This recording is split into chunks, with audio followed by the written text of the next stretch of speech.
Get ready because you're about to enter a story that Vegas is trying to keep hidden. For over 50 years, Las Vegas has possessed a superpower, making all problems disappear under the neon lights.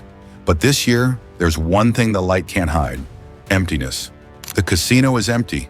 The security department is idle. The once crowded streets are now silent like an abandoned movie set. And the question isn't why Vegas is empty, but rather, what pushed Vegas into this state without any of us realizing it in time? In this investigation, we will follow every clue. Unreasonable escalating costs, hidden fees that tourists cannot escape, a strategy reliant on mega events, and an economy that is crushing people's spending power. Those pieces, when placed side by side, reveal a terrifying truth. Vegas didn't collapse because of a lack of tourists. Vegas collapsed due to a loss of confidence. And to understand that breaking point of trust, we need to go back to when Vegas was on top of the world. Las Vegas wasn't created as a city.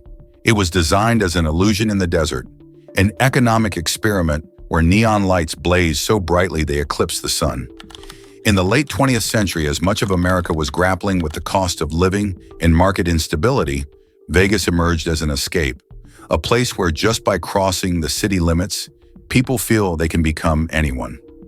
With millions of visitors, Vegas is like a perfectly programmed hallucination. The lights are so bright they obliterate all worries.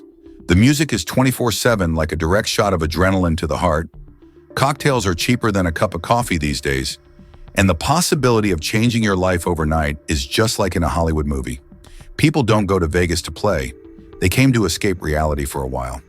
In tourism development records from the 1980s and 1990s, Vegas saw a surge in visitor numbers that no other entertainment city in the world could match. To put it into perspective, more tourists flocked to Vegas during that period than the combined total of visitors to Disneyland and SeaWorld in the same year. And from an economic analysis perspective, this is a perfect market. Stable demand, low cost, simple model, high profit. For those who experienced Vegas at that time, the memories are still vivid. Buffets cost the same as a loaf of bread does now. Free parking is available every place.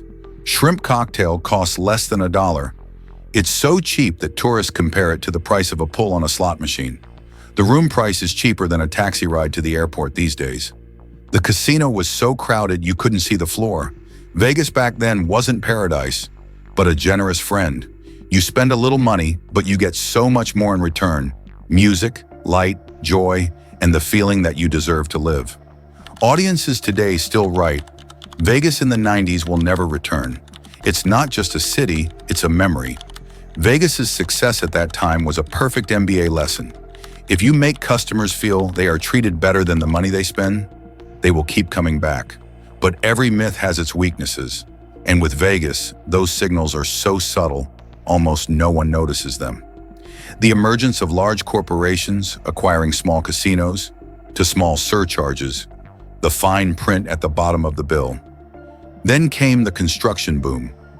The sprawling architecture rises like a concrete jungle in the middle of the desert. Those cracks back then were just like a small, creaking sound under the foundation of a giant building. No one can hear. No one thought it was dangerous, until the neon lights began to fade, and Vegas entered a long slide that no casino could hide. And here, a question arises.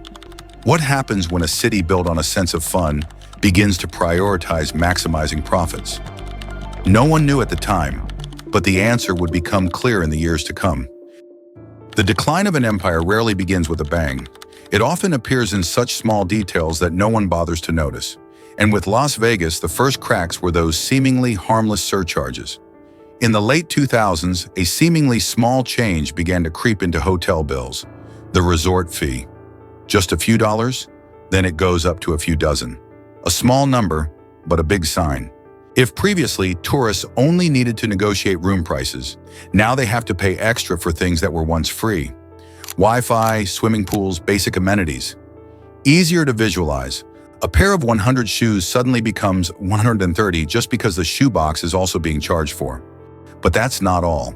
Drink prices, one of Vegas's most important emotional indicators, began to climb. A cocktail costs as much as a casual breakfast. and is equivalent to a fancy lunch. And when a city built on the feeling of cheap, cheerful fun starts making people calculate, that's when the silent warning system quietly glows. Tourists are starting to complain with phrases like, "Vegas is changing, but not for the better." No one knew that this was the opening chapter of a much larger crisis. Las Vegas is still crowded, the light is still bright, but the atmosphere is different. If you're observant, you'll feel it. The casino is less lively, the staff's smiles are more manufactured, and the natural, joyful atmosphere is gradually disappearing. Room prices started to increase as if the city was testing whether guests would leave. The services that were the free soul of Vegas, parking, small drinks, friendliness, are gradually disappearing in silence. Economists call this the accounting effect of experience, where businesses optimize profits through small details, but inadvertently ruin the core experience. Tourists don't say it out loud, but they feel it very clearly. Vegas is no longer for the tourists. Vegas started for itself. And the question for you, if you were a customer, would you return to a place that made you feel like just a number on a profit sheet? No one knew at the time that these small changes would usher in a completely different chapter, where Las Vegas would face a real storm. Those small cracks will quickly become deep holes as Vegas continues to push its limits. And just a few years later, the City of Lights would enter its biggest decline in modern history. After the first warning signs, Las Vegas still hasn't fallen. In fact, the city even entered a new phase of expansion, grander, more ambitious, and more blindly. If the first golden age was a story of boldness, this period is a story of relentlessness. As the U.S. economy began to recover in the early 2010s, corporations in Vegas saw an opportunity and jumped into an expansion race as if the city would never reach a saturation point. Projects are constantly springing up: new hotels, new commercial areas, shopping centers, performance stages, all built at a pace fast enough to change the skyline in just a few summers. If old Vegas was a classic, soft neon city living on memories, then Vegas after 2010 became a giant, sprawling downtown area, where every corner is covered in glass, steel, and brand signs. To put it into perspective, if the Las Vegas Strip once resembled a character-driven movie scene, it has now transformed into an outdoor shopping mall. More beautiful, cleaner, but lacking soul. In service industry reports, one expert calls this the illusionary urban effect. You build more because you think demand will increase, but demand increases because you built more. An alarm loop leading Vegas straight into the supply-demand risk zone without anyone stopping in time. While Vegas chases taller buildings and bigger shows, a new cultural wave is quietly changing the world of entertainment. Gen Z and millennials no longer see gambling as fun. Their entertainment comes from online games, live streams, social media, experiential travel, and cultural and musical events. Vegas can't keep up. While the world is shifting toward authentic experiences, Vegas is increasing its level of simulation and commercialization. Ironically, the very technology that once helped Vegas promote its image worldwide has become the thing that is taking away its entertainment monopoly. Now anyone can find thrills, entertainment, excitement, without having to go to the Nevada desert. The question is, if the new generation doesn't need Vegas anymore, then who is Vegas building those buildings for? These confident decisions have led economic observers to ask, what happens when a city believes it will always be loved, even when it changes everything that makes it special? It's a subtle but risky crack, and it will play a key role in the upcoming major downfall. Vegas has expanded too quickly, lost its old soul, and can't keep up with new demands. But all of that still wasn't enough to bring the city down. The real downfall only happened when these mistakes combined with the economic storm and decisions that turned customers away. The rise of Las Vegas may have lasted for decades, but its decline, it only took a few years to become apparent. It wasn't a big explosion, but rather a series of sharp blades silently cut into the tourist experience, until the city realized that everything was too late. If you want to find the moment Vegas betrayed its customers, it starts here, when the city decided to maximize profits at all costs, even at the expense of the tourist experience.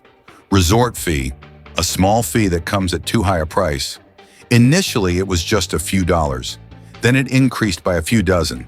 Then it got so high, almost equal to the room rate. The resort fee has become a classic example of a fee that everyone hates but no one can escape. Audience members describe, "I feel like I'm paying just for the right to pay more." But it's not just the resort fee. There are countless other fees you'll encounter when you set foot in this city. Each service has a fee. Each bill has a surcharge. That's no longer a bill. It's like a free maze. Then there's the water, which seems harmless. 0.99 for a small bottle of water. Prices increased many times over in just a decade. At swimming pool entertainment areas, a can of drink costs the same as a night's stay at a budget hotel.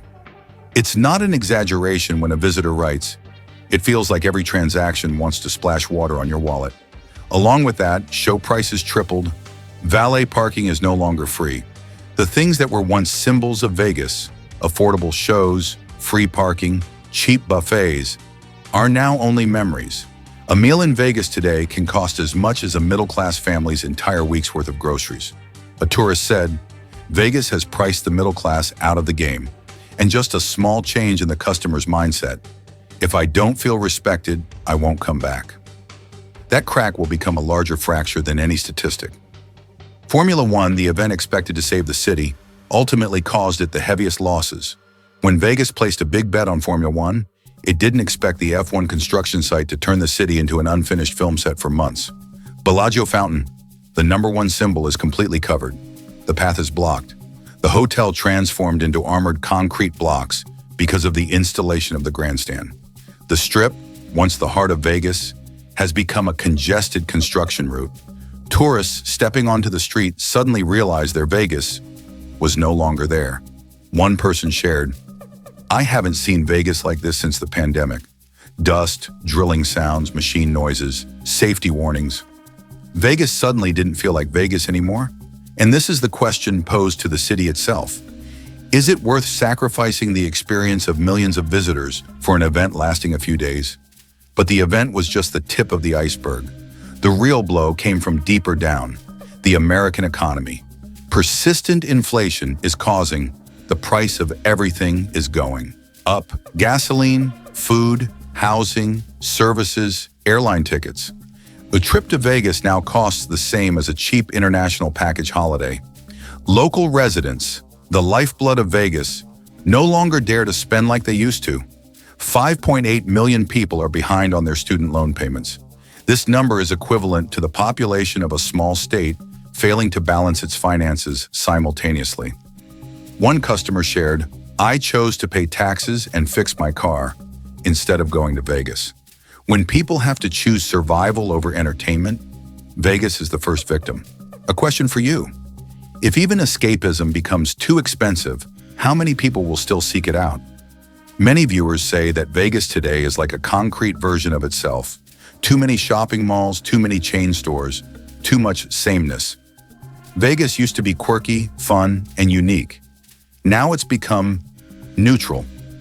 One commenter said, "Vegas has disappeared for me. It's lost its personality.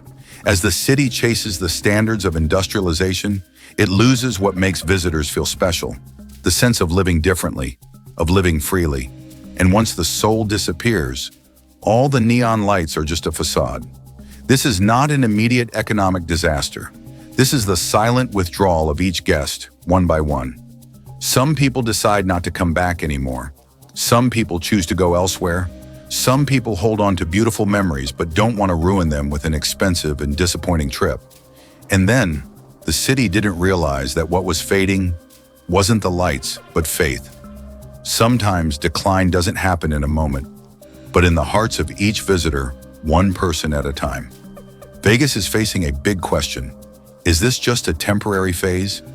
And to answer that, we must look at the images unfolding right now. Silent streets, deserted casinos. A city built to be noisy is now silent like a post-apocalyptic film. In the middle of the Strip, 10 p.m. used to be the peak moment. The brightest lights, the loudest music, and crowds so dense it was difficult to move a few steps. But now the scene is like 5 a.m. on a weekday. A restaurant with only one couple. The parking lot is as big as a stadium. but it's almost empty. In front of the luxury shops, there are no longer lines of people like before, just the reflection of the lights on the dark glass. A tourist captured the scene. "I've never heard crickets chirping in Vegas until today. A city that once thrived on noise has become too quiet for comfort. What caused a city that was once busier than an international airport to become so deserted? The truth isn't in the reports, it's in the wallets and emotions of the people. Thousands of comments on social media, in travel review videos, and on forums show what statistical data tries to avoid. We can no longer afford to spend.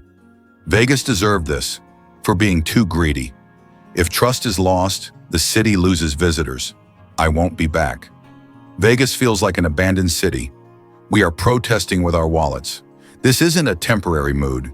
This is a silent consumer rebellion, where people aren't protesting in the streets, they're simply not going back to Vegas. And when millions of tourists think the same thing simultaneously, its impact is stronger than any economic fluctuation or global event. Las Vegas is now like a broken mirror, reflecting the weariness, the awakening, and also the deep disappointment of American society. But the biggest question still lies ahead. Can Vegas recover, or is it sliding into a whole new era? Las Vegas is at a historic crossroads. On one side is the familiar path, continuing to fill the city with lights, major events, high service prices, and the belief that guests will always return. The other side is a more difficult turning point, accepting that times have changed and Vegas must change with them if it wants to survive. To understand the future of Vegas, we need to dissect each scenario like an investigator and also like a strategist. According to many economic experts, Vegas still has a solid foundation, good infrastructure, global reputation, and a large potential tourist base. But that alone isn't enough.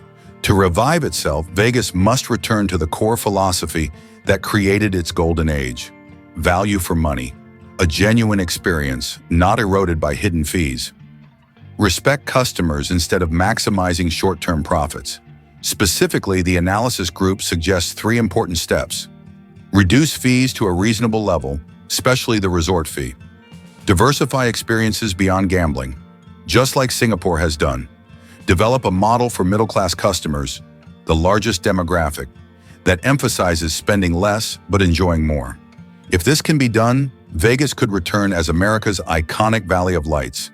And if Vegas continues on its current trajectory, high fees, high prices, luxury events, loss of identity, experts warn that the city will enter a prolonged decline. Because customers today are not loyal. They are loyal to the value they receive.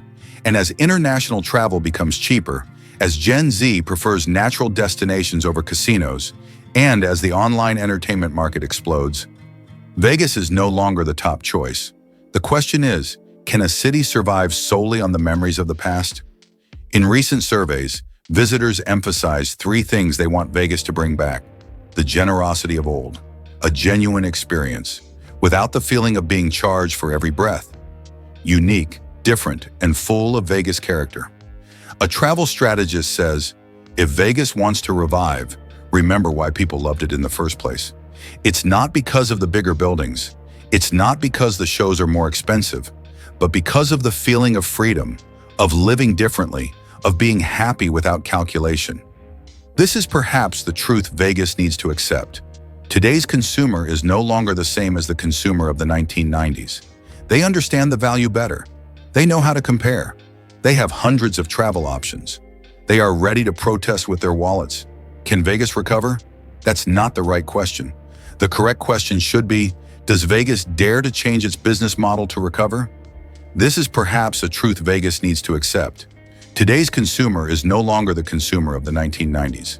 They understand the value better. They know how to compare. They have hundreds of travel options. They are ready to protest with their wallets. Can Vegas recover? That's not the right question. The correct question should be, does Vegas dare to change its business model to recover? Las Vegas today is not just a changing city. It's a reminder that every model, no matter how glorious, can falter when it forgets the people who sustain it, the customers. And now I'd like to hear your opinion. Do you think Vegas is entering a period of rebirth? Or is it sliding toward an unpredictable future?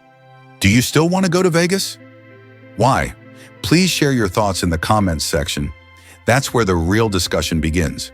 If you find this video helpful, don't forget to hit the like button, subscribe to the channel, and turn on notifications so you don't miss the next analysis reports.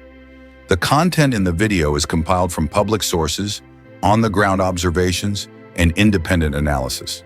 The purpose is to provide a multifaceted perspective, not to judge individuals or organizations, and may not fully reflect the overall market landscape at any given time.